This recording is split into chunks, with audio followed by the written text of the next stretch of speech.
As a police officer, I'm compelled to make this video. I've been in law enforcement for 10 years, and I'm speaking to my peers, other fellow officers, people in any kind of law enforcement position. I've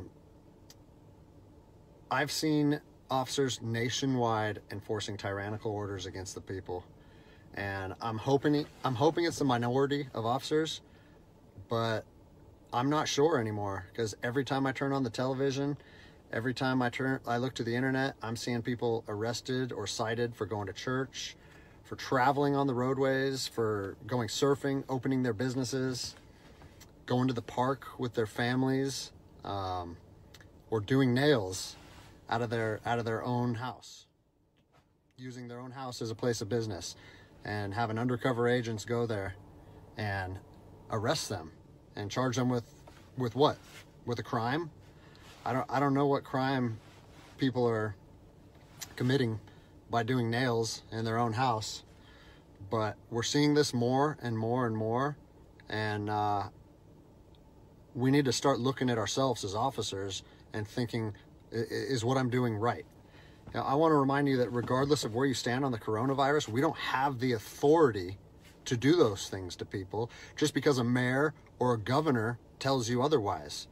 I don't care if it's your sergeant or your chief of police.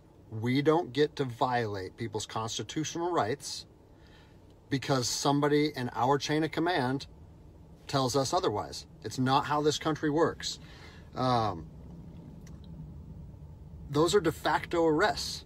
You know, we're violating people's rights and taking money from them, or even worse, arresting them and depriving them of their freedom when they are exercising their constitutional rights. So let's talk about that. Let's read something right here off of the Declaration of Independence. All men are created equal. Among these, we have the right to life, liberty, and the pursuit of happiness. That to secure these rights, governments are instituted among men, deriving their power from the consent of the governed, meaning our power and any government official's power is derived from the people. Okay? We don't hold power over our citizens.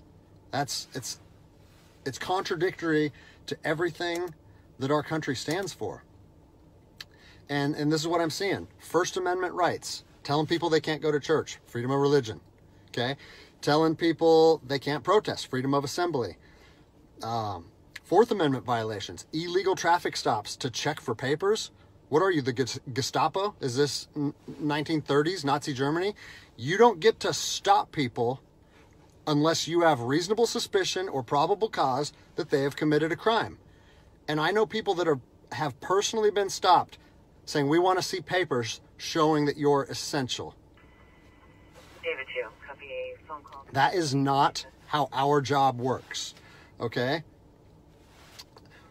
What really has been pissing me off lately is the fact that these officers that are going out here and enforcing these tyrannical orders, what they're doing is they're making my job and my safety, or they're putting my job and my safety at risk.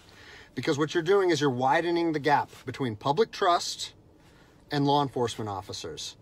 And what that's going to do is it's going to, I mean, look at what's happened to law enforcement in the last 10 years. Less and less public trust, and more often than not, that is a result of isolated incidents that get blown out of proportion. They're not isolated anymore. They're happening every single day.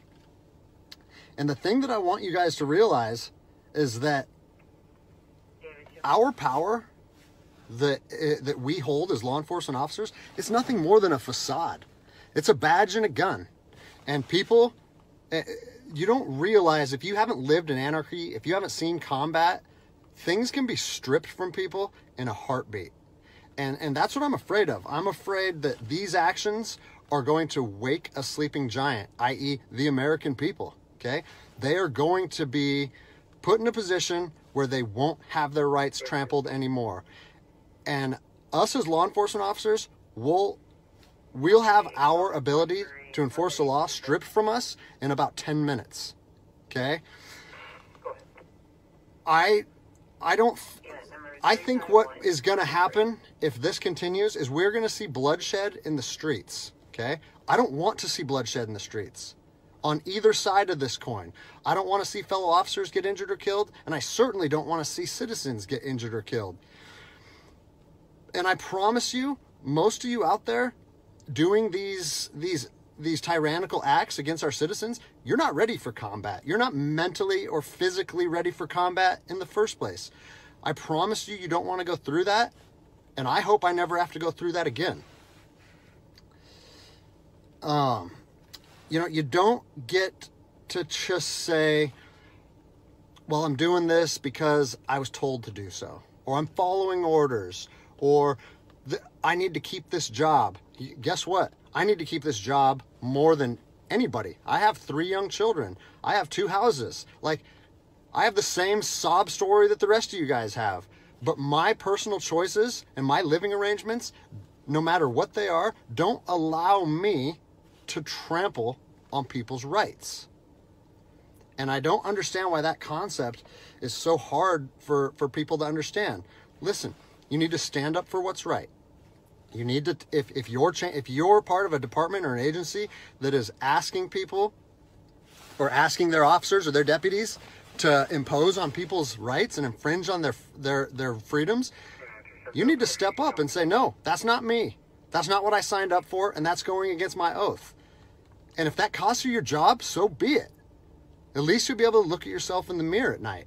I've already expressed this to my department. And luckily for me, I come from a department that I feel like my chain of command shares my view, but I don't care what department you're part of or what your chain of command thinks. You don't get to trample on people's liberty. And so, you know, as a special operations veteran, I've fought on the streets of Iraq under the U.S. government's guise of freedom. And I'm telling you what, the American people are going to you are going to wake a sleeping giant, and they are going to fight 10 times harder for their freedom on their soil than anything you've ever seen before. And if that's something you're willing to face, then keep trampling on people's rights. But I promise you, the American spirit of defiance is going to rise again, and it's going to be a big problem for our country. So I'll leave you with this, something that I learned as an E-nothing in the Army. No matter what situation you're put in, if you look inside yourself and ask yourself one question, am I doing the right thing? You ask yourself that, you know the answer. And no amount of money or no order or law or anything should be able to make you go against doing the right thing. So I'm imploring officers to look inside themselves and ask themselves, is this what I want to be doing to my citizens? And I think the answer is clear. And if we all stand up together, guess what? It'll be a non-issue, no factor, because people and law enforcement will be united like we should be.